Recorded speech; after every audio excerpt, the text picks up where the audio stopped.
Hey guys, what's going on? I hope everybody's having a good weekend. Carter here, got another video for you. As you can see, I got a very cool knife in the mail today. This is my one and only official Microtech. Real deal, made in the USA. Very cool. So let me get into it here. It comes with a little sheath deal here that you can attach to a belt or whatever you want to do.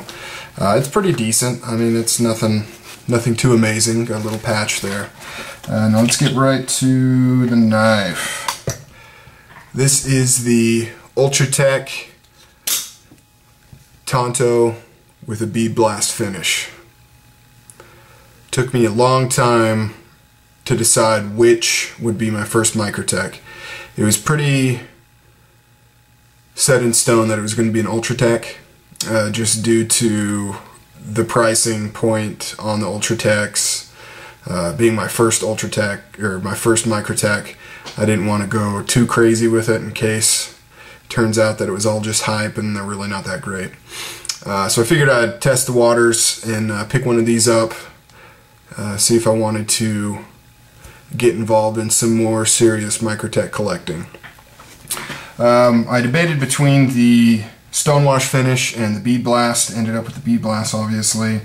Really like the decision that I made. I think it looks really good. Now, some of the points on the knife here. It is made out of aircraft aluminum, the frame, and it's hard anodized. It's got the tri-wing screws right there, glass breaker, pocket clip. The blade steel on this is S35 VN, so it's a pretty high carbon steel.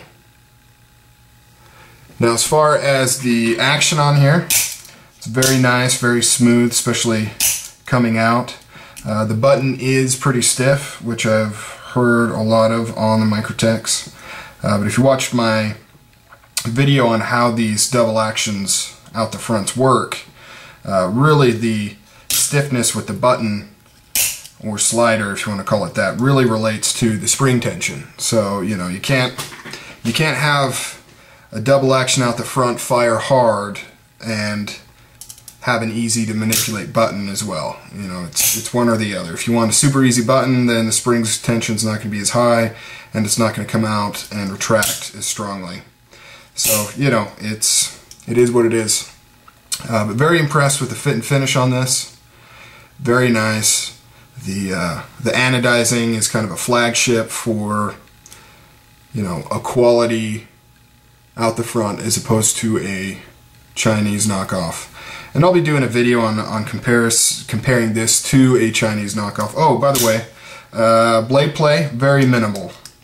In fact, I would be hard pressed to think that any double action out the front could achieve less blade play and still function reliably. I've kind of moved my whole hand there, but I mean, it just barely clicks around. It looks worse on the camera because I'm moving all over, but it's just very minimal blade play. All of my knockoffs have quite a bit. So yeah, very nice. Hope to pick up some more Microtechs in the future. They are very expensive and technically illegal to carry. I would say that this is probably about a perfect carry size for me. I heard some people say that the UTX-85, which is a size smaller, is the best for them, but for me, in my size, this would be a great carry blade. Alright guys, that's it. Just wanted to kind of show it off, talk a little bit about my first impressions, and I'll be doing probably a comparison video to some of the knockoffs in the future. Till then, have a good weekend. Take it easy.